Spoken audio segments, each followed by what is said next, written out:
Good afternoon. Welcome to Grand Rounds today. Please remember to sign the attendance record, and also please remember to fill out the program evaluation. And most importantly, if you could give us any ideas in regards to future topics or future speakers that you'd be interested in hearing. Today I have the pleasure of introducing Dr. David Moore. Dr. Moore is a board-certified neurologist and epileptologist. He is a member of the Department of Neurology here at MGMC and at McFarland, and his presentation today is Cannabis, Food, Snake Oil, or Wonder Medicine. And please join me in welcoming Dr. Moore.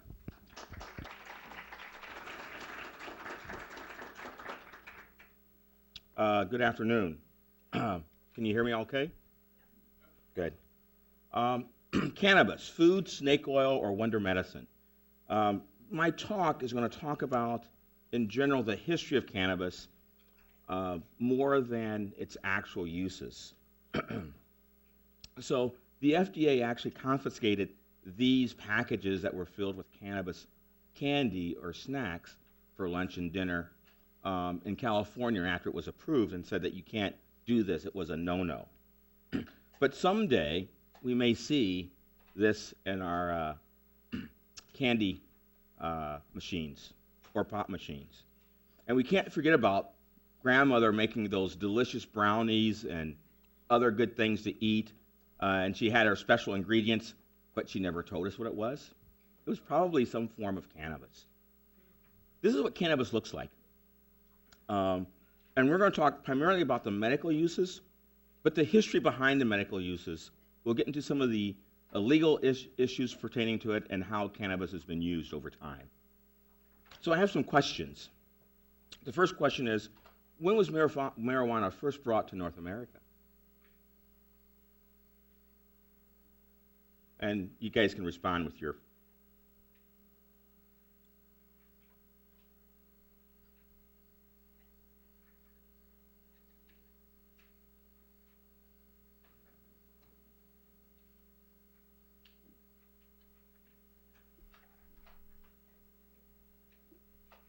Do I go to the next slide then? Is that? Yeah, there we go. There's the responses. So Jamestown, 1611, George Washington, or when the French doctor discovered it. It was actually 1611 by the settlers in Jamestown. They brought marijuana to the North American continent way back then. Next question. How many pharmacological active compounds are there in marijuana?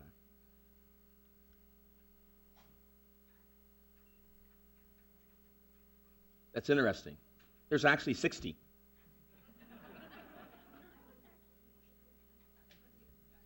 Oh, actually, I guess I didn't give you a long enough time to respond. There's only 3 people. I cheated. And we'll let this one be up a little bit longer.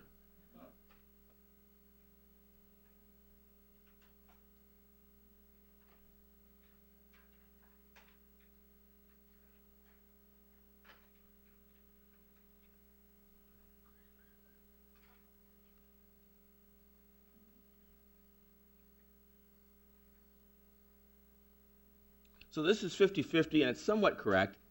It's unknown, not enough data. That is correct.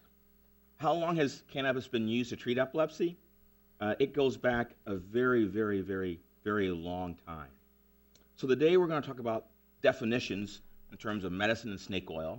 We'll talk about the history of marijuana and some legal aspects, its current uses, its pharmacology, the science behind what we know, and our current knowledge of marijuana. So to start off with, we have to know what a snake oil is.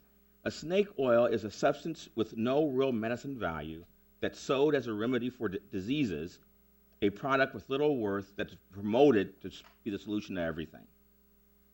Medicine is a compound or preparation used to treat or prevent diseases. It excludes surgery in that definition, though. So these are some snake oils, and snake oils is not always oil or a liquid. Sometimes it was sold as pills. Sometimes it was sold as injectable items, and unfortunately people would get their hands on snake oil, and in this case, this young kid, Marcus, who was student council president, straight A student, dating the most popular girl, who his friends convinced him to do some marijuana IV, and we see the results. I wanted to find a picture of Dr. Spencer that I could put in and substitute, but it didn't work out. So medicine. In the United States, probably Parke Davis and Lilly Company were the first to bottle it and sell it as medicine in the United States. As a previous slide shown, it was added to the U.S. Pharmacopeia in 1850. They bottled it and sold it for a 10-year period. If you notice here, at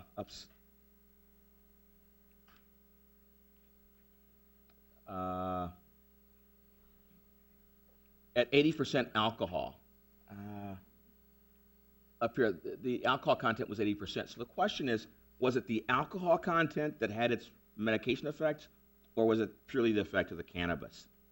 Cannabis was removed from the U.S. Pharmacopeia in 1942.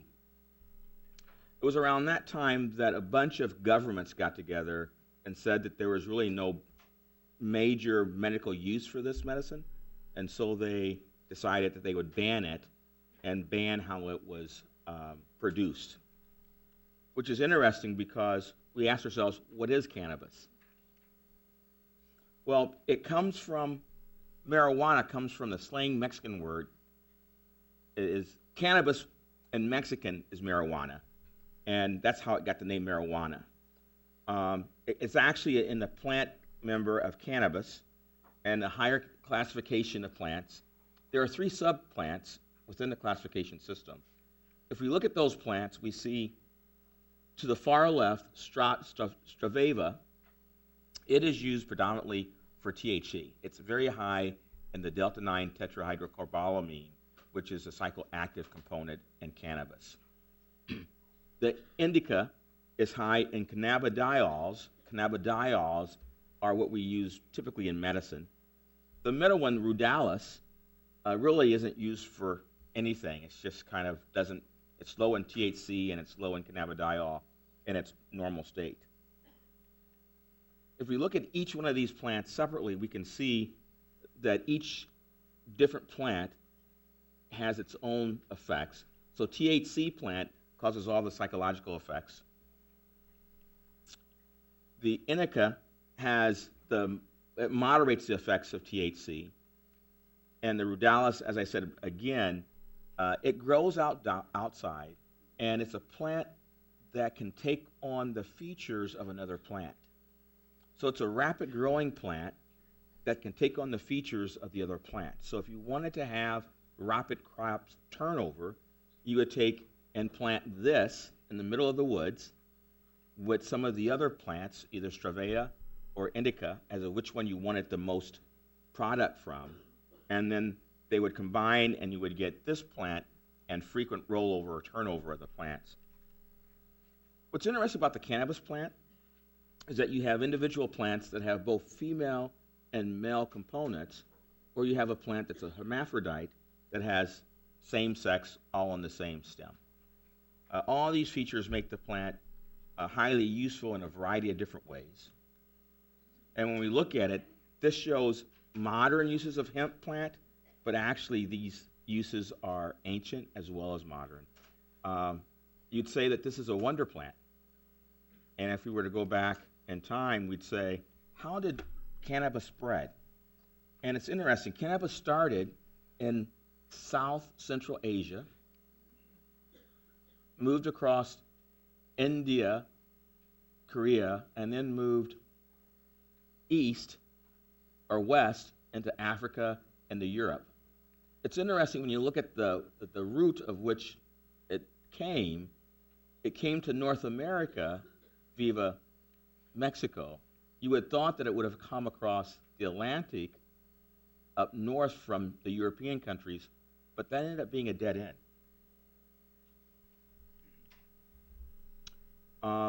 So cannabis, I'm going to skip that. There's an ancient Chinese story about an emperor, Lu Qiaonu. When he was a little boy, or a young man, we'll say, he went out into the farm. He was walking around, and he saw a snake. He shot the snake, and the serpent ran off. The next day, he went out looking for the snake and heard some kids playing with a mortar and pestle when he found them. And he asked them what they were doing. They said that they were making medicine for their leader, which was the serpent that Lu Qiao had killed. And they said, well, what would you do with the person who shot your master? And they said, we wouldn't kill him or take revenge because it's Liu Chao Nu, and he's destined to become the emperor of China. And so he berated the boys and ran them off, and later became the emperor. And he got wounded, and he took some of the cannabis mixture that they had and applied it to his wound, and it healed him. And so he's fathered with bringing cannabis as a medical herb to China. But we also look back in the ancient papers, and on the papyrus we see that in the ancient Egypt, Ramses III used it, and various other people used it. Along in India, it was used as a component of religious as well as medicinal practices. If you were to look in the book of Exodus, and they talk about anointing oils being used, it was used then by Moses and other spiritual leaders of the time for anointing people. It was reported that Christ used this to anoint the disciples at the time of his ascending into heaven. If we go to medieval times, it was used, and the Islamic peoples had a picture of the body and where the various places was that cannabis was used to cure or treat. The herbalist Nicholas Culpeper writes a lot about cannabis being used in England, and a lot of the activity that he wrote about carried over into the 18th century. George Washington actually grew hemp on his plantation, and this is a outtake from one of his diaries. Put some hemp into the water about 6 o'clock in the afternoon, notes this hemp had been pulled around the 8th and was well dried, and he took it again on the 26th. So he used it as a medicine for some of his ailments. Queen Victoria of England used it for menstrual cramps. It was added to the United States Pharmacopeia in 1850. So our government looked at it as being a medicine, but it was removed from the Pharmacopeia in 1942 when medicines such as aspirin, opium, and opium derivatives came on the market. They were better pain relievers and better medicine than marijuana or cannabis was. It's interesting, though, that in 1918, the U.S. pharmaceutical company grows 60,000 pounds of cannabis annually.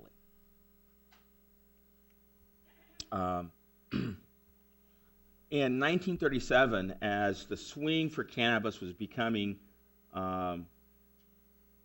frowned upon, and even though it had no evidence to show that people would become addicted to it, nationwide or worldwide countries became together to kind of put it out of business because it was just being grown and used too much.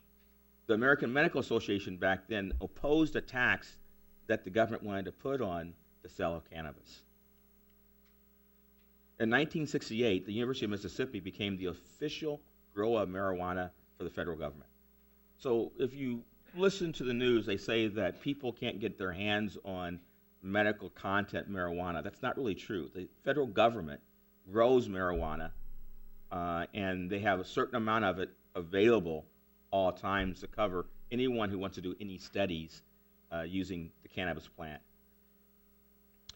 Interesting enough, we go all the way back to 10,000 BC to 1992. No one knows what's in cannabis and how it works. In 1992, it was discovered by Dr. Devane and Haynes. They identified the actual cannabinoid receptor and drugs within our bodies, and how it resembles the cannabis itself. So marijuana affects the brain in multiple places and in multiple areas. We know that there are different parts of the brain that do different things, and I'm not going to go all the way through this, but marijuana, when smoked, as an hallucinogenic, is going to affect things within the temporal lobe here and other parts of the brain. So the chemical structure of marijuana looks like this. We see the delta 9 tetracannabinol here, and the medicinal compound cannabidiol here. We look at it, and the ring structure here is what's different.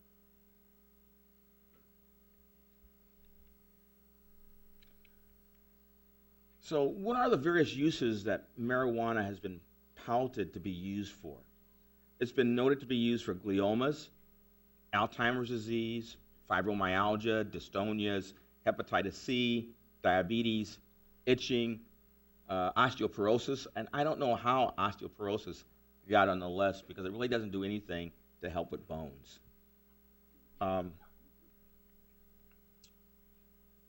So the best evidence that we currently have for marijuana or cannabis being used in medicine is probably that associated with HIV-associated diseases. So there's sensory neuropathy, which is quite painful. Cannabidiols have been shown to be effective for that.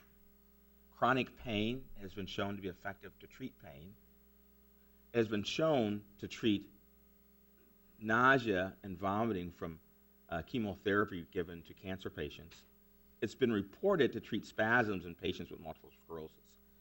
A lot of these current indications for marijuana are currently used today. So, on November 24th, 1976, Robert Randall has glaucoma, and he petitions the government because he got caught smoking marijuana that a little-known law, the common law doctrine of necessity, he was using it to treat his glaucoma. No one could prove that it didn't treat his glaucoma.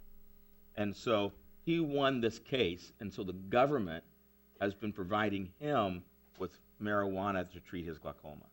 It's probably the first true medical use in the United States where the government actually is spending money to treat someone for a medical disease.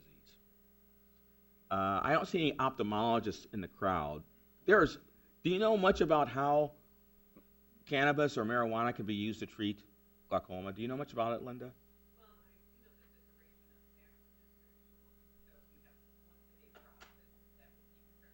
For 24 hours, where presumably the lower pressure effect would coincide with the amount of time that you're high. But as far as the actual mechanism, I'm not sure whether it decreases the production of aqueous humor or increases outflow. All right, thank you. Marinol was approved in May of 1985. It's interesting, the U.S. government sold the patent to Unimed in 1981. Unimed then started producing it, and they were selling it in the market. And in 1999, they had the FDA change it from Schedule II drug to Schedule III drug to improve its utilization amongst people.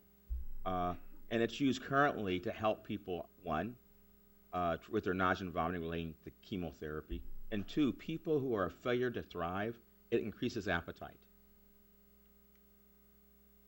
In 1997, the Institute of Medicine was awarded the task by the federal government to look into the actual medical uses of marijuana. What's interesting is that their report was straddle the fence. They basically said, we don't know, there's not enough information, and we need more studies. I think most companies that are pharmaceuticals are leery of doing studies because it costs so much money to get a study going and to get a valid research protocol to go. So the U.S. government itself said, we will take and do the study to see if there's any harmful effects from smoking marijuana. So they did a study where they took about 300 people. They sent them cigarettes of marijuana in still-cased packages and had them smoke marijuana. And then they did tests on them to see if there was any damage to their lungs or any organ system, and they found little adverse effects. And they used seeds, stems, leaves. It was just a concoction of everything. So the legal stuff. In California in 1996, it became legalized to use marijuana. Later, it became legalized to use it for more of a recreational drug than just for medicine. There was physicians who recommended using marijuana for medical use, and at the time this happened, what happened is physicians had their license revoked as physicians because they recommended the use of marijuana. Neurologists here in Iowa, when the act passed, were also afraid that if they recommended this, that the federal government would come back to them and take their license or punish them because it's not legal to use. But this one legal appeals court in which they overturned the federal government and said that the physician could recommend it for treating medical conditions would subserve that, and a physician in Iowa could prescribe marijuana or recommend its use to treat a medical condition. In this case, it would be epilepsy. Interesting enough, Iowa Board of Pharmacy recommends rescheduling marijuana in February 2010. How many people here knew that our Board of Pharmacy recommended that it be rescheduled from a Schedule 1 to a Schedule 2 back in 2010? So there's some people here, but not very many people who knew that. The big step came when Sanjay Gupta, in August of 2013, did a long story on marijuana and its use. One of the subjects that he had was a little girl named Charlotte in Denver who had Dravet syndrome. Dravet syndrome is a genetic abnormality in which people have an abnormal gene, SCN1 gene, and it causes seizures. The most common type of seizure that it causes are atonic seizures where you have head drops, and you can have 50,000 head drops a day. And she had delayed development, and they started giving her Charlotte's Web, which was a cultivated marijuana plant that a couple of guys had in Colorado. And all of a sudden, she stopped having seizures, and she kind of woke up out of this stupor and started doing very well. She's really one of the only few cases where that has happened. Our governor, in May 30th, 2014, signed into act the Medical Cannabidiol Act into law. If you read the Des Moines Register, you would have seen that last Sunday an article came out in the paper saying that it was really kind of sad. They passed this law, but unfortunately, the patients who would like to get access, cannabidiol, don't have any access to it. And the cards that go out, they thought that these cards would be ready by October of last year, but they really aren't ready until like probably the spring of this year. The other dilemma with us passing this law is that no one in Iowa has a way of getting cannabidiol here. So the law said that it can be used to treat epilepsy patients. In order to get cannabidiol, you have to have a neurologist sign off for it. So a neurologist in Iowa has to sign the paperwork. Then the paperwork gets sent in to the public health department, and then they stamp a paper, and that goes to the Iowa DOT, and then they put a stamp on your driver's license saying that you can carry X amount of cannabidiol on your body. Cannabidiol is a liquid, and you can only carry something like 30 ounces of it on your body. Well, the problem is no one knows what dose of cannabidiol you need to treat epilepsy. So if you don't know what dose you need, and you can only carry X amount on you, you're kind of lost. The next question is, where do you get it from? I have a slide in here, but I think I took it out, that shows the 50 states.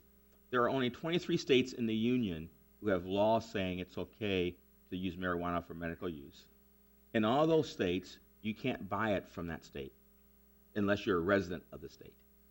There's only one state in the union where you cannot be a resident and can buy cannabidiol from, and that's Oregon. So once you buy it in Oregon, how do you get it to Iowa? Well, you're going to have to drive through multiple states where it's illegal, and just because you have a stamp on your card from Iowa doesn't mean you can have it in Nebraska or Idaho or some other state that you're driving through. And you can't fly with it. right? Because that's a federal law. And you can't mail it because that's federal law. So unfortunately, they passed this act, but none of our patients in Iowa who have epilepsy can ever get their hands on it. The other issue is, how much does it cost? You know, America is based on supply and demand, and because it's not approved by the federal government, no insurance company can buy it. Medicaid, Medicare cannot buy it for you, so you have to buy it yourself. So you have to go out and get it, bring it back, and you don't know how much you need, but you can only carry X amount with you. So there's a lot of problems with the law, and it's really kind of unfortunate. With that being said, the American Academy of Neurology wanted to answer 6 questions about the use of cannabidiols in neurology. They wanted to know about how effective is it in treating patients with spasticity, central pain syndrome. They use MS, or multiple sclerosis, as a central pain syndrome because it was something that was consistent, and all patients would be in the same category, so I think they used that because it was easy to use one systematic subject or disease state. Bladder dysfunction, involuntary movements and tremor and multiple sclerosis, Huntington's disease, Parkinson's disease, cervical dystonia, Tourette's, and finally, seizures and epilepsy. So what did they do? They looked through all articles that were published, abstracts and articles, looking for evidence, and based upon those findings, they made certain conclusions. And they did a rigorous search looking for all articles that were relevant for each topic. And they split these up into various classes, and obviously class 1 data is the best data, class 2 is second best, class 3 is significant, and class 4 really is a very poor study. They wanted to find things that looked for a therapeutic dose and randomized and blinding. If you do a study, it's only obvious that you want to blind someone so you don't know what they have. In the studies that we have to date for cannabidiol and treating epilepsy, what little we know is that no one has been blinded in any of those studies. People who have moved from Iowa or other states to Colorado will report they've had great responses to the medicine. But we know that placebo has a very, very high response rate. And if placebo has a very high response rate, you need to have another group of people to compare with in order to say it's effective or not. So what did they find out? They looked at articles using Medline and other databases from 1948 to present. And each article was selected and excluded based upon its merit as an article. And this is what we found: 1,700 abstracts and/or articles, and 34 articles of the 1,700 met their criteria.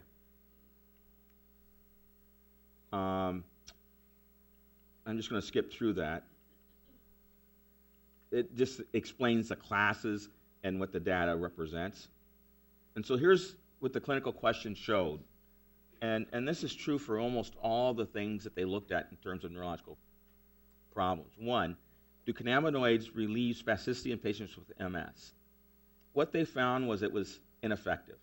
Subjectively, it improved spasticity, but we couldn't find any objective measures that were class 1 evidence that said, yes, this is effective at decreasing spasticity in MS.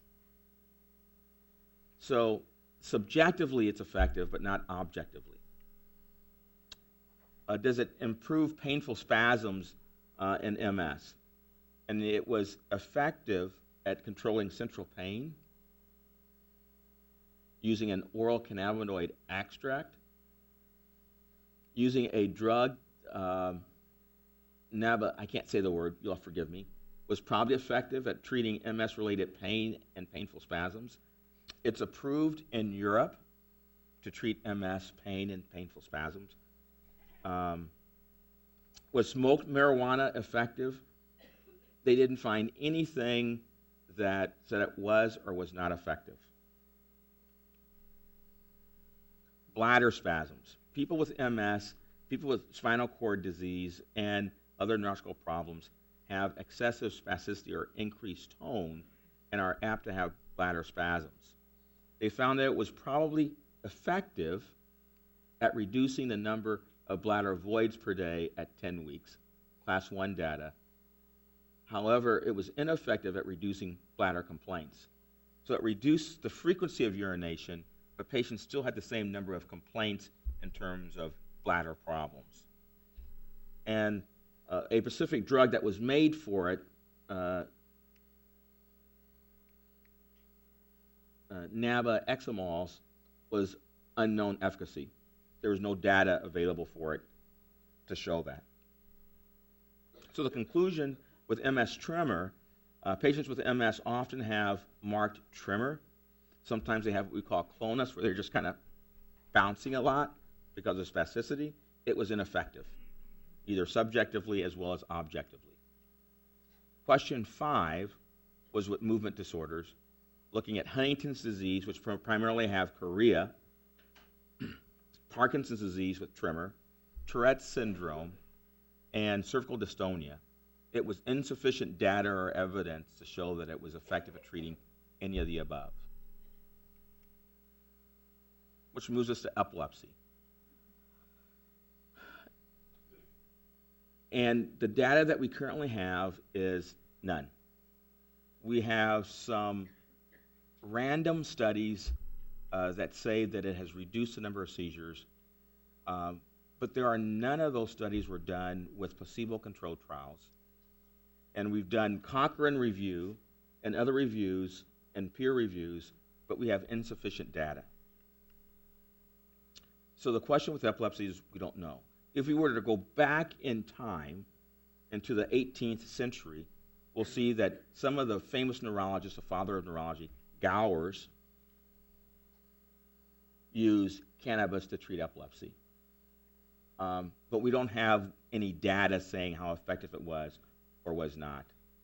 There are 4 controlled studies, mainly in the 1970s, that looked at cannabidiol effect on seizures. 2 of the studies found limited improvements, and all 4 suffered from methodological flaws. If we look at the adverse effects from cannabidiol, I won't go all the way through this, but the basic adverse effects that we see from using cannabinoids are what we see with most other medications: nausea, weakness, behavioral mood changes, suicidal ideation, dizziness, syncope, fatigue, feelings of intoxication. With THC, we see more psychosis, dysphoria, and anxiety. What's interesting enough about cannabidiol, THC, is that no one knows a toxic dose. There are people who have tried to take humongous amounts of this, never killed them. So it probably has a very, very, very high LD50.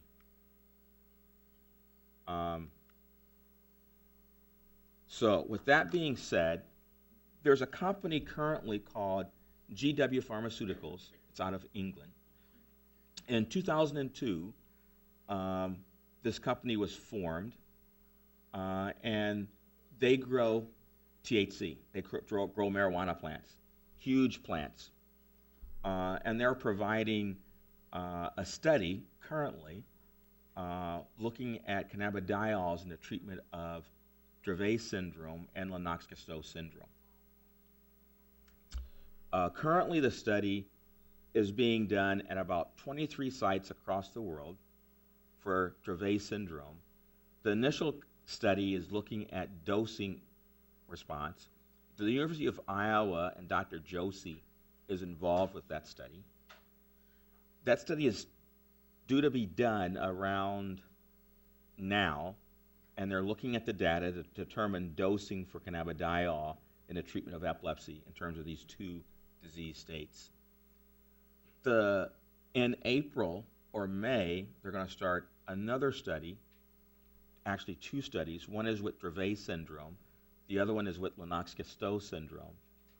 Lennox-Gastaut syndrome is a broader disorder in which people have an EEG that has shown slow spike and wave discharges under EEG.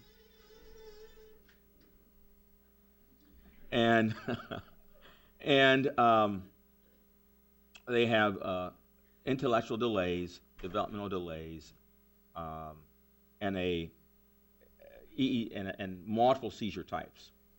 That study is going to include about 20 sites for each study, of which here at Mary Greeley or at McFarland Clinic, I'm going to be involved, and Dr. Bavasia will be involved in looking at patients in that study. The study looks at patients from the ages of age 2 to the age 55 in terms of having catastrophic epilepsies to treat them with cannabidiol and determine if it's effective at treating epilepsy.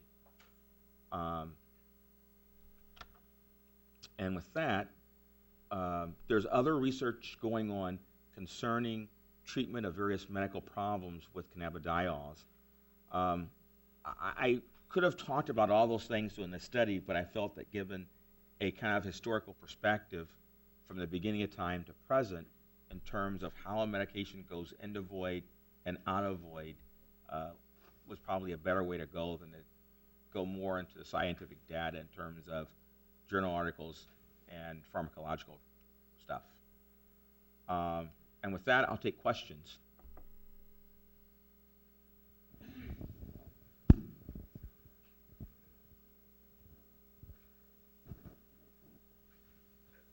I thank you very much. There's a question over to the right.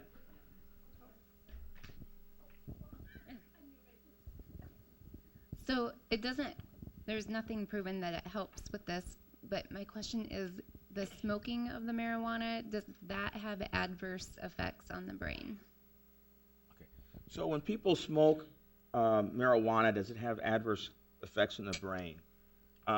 THC is a psychoactive component, and the answer is it does.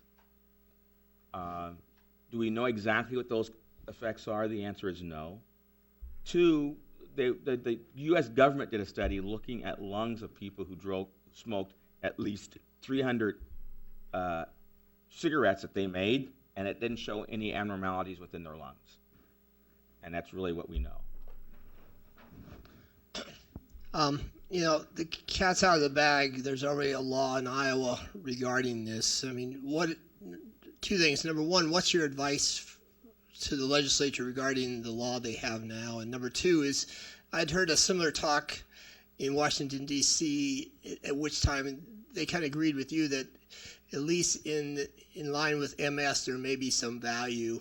I mean, is there enough data in your mind that at least in the narrow area of MS that you could see Iowa having something to allow MS patients to use legally, cannabidiol? So, very good question. What do I think about the legal use of using cannabidiol in the treatment of MS spasticity and other MS-related disease states? Number one, the data that we have is very limited. Number two, most people who currently are using it are smoking it. So what they're smoking, we don't know what the content is. We don't know if it's more of the Cannabis Indica or the Ruderalis. We really honestly don't know. We know that if you smoke it, the half-life of cannabidiol is short in terms of its effects, but its metabolites stay around for a long time.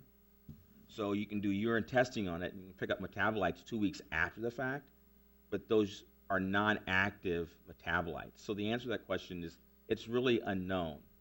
I think personally that the law was passed because there was a bunch of mothers who were battling with the congressman and they just wanted to get them off their back, so they passed the law, knowing up front that there would be no way of getting it. Now, it's been stated that we have two very good universities, one in Iowa, in Ames, Iowa State, that is a farming school, and that maybe the legislature should petition Iowa State to start growing their own here to supply it to the medical needs in the state. The problem is that if you looked at the Parke Davis bottles that they have, it was 80% alcohol. No one knows what the dose is. So until we know better about dosing and how, I don't think it should be passed, to be totally honest. Or we should do studies, I should say. Studies should be done to evaluate its effectiveness. Other questions? Yes. Yeah, if all of these studies are being made and by different departments all over, why is it a few people in Iowa are so concerned that they can't get access to the Dianabol? So why is it hard to get access to cannabidiol? If there's so many studies going on, it seemed like they'd be available for patients to use those studies.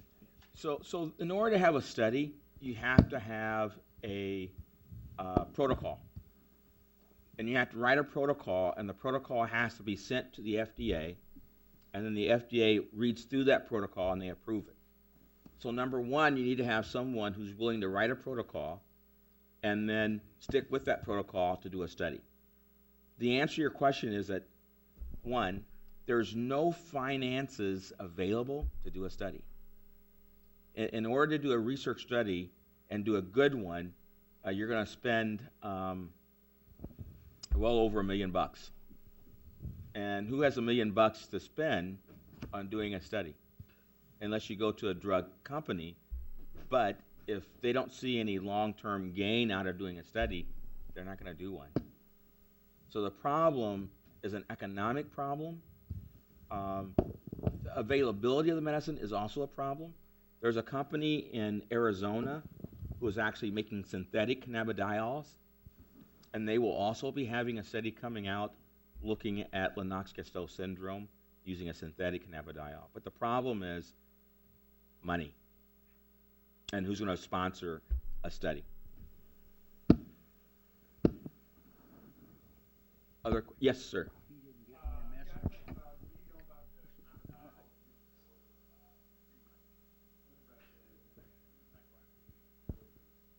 So the question is, what about cannabidiol's use in treating psychoses and other psychiatric disorders? So there was a basketball player from Ames, who played at Iowa State, I won't say any names, who made it to the NBA and had problems with a lot of, I don't know all of his history, but he had a lot of anxiety problems and other issues. He did not start having problems until he started smoking marijuana. That was a statement that he said. We know that cannabidiols and tetrahydrocobalamin can make people depressed. If you get depressed, you may commit suicide. So to give it to someone who's depressed and at risk of potentially committing suicide or hurting someone else doesn't seem like a right thing to do. So I would tell you at this point in time, it probably doesn't have a role because of the large potential of inducing someone to do something that they wouldn't normally do.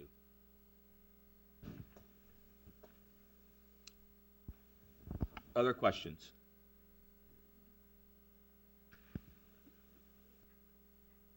All right, thank you very much for your attention.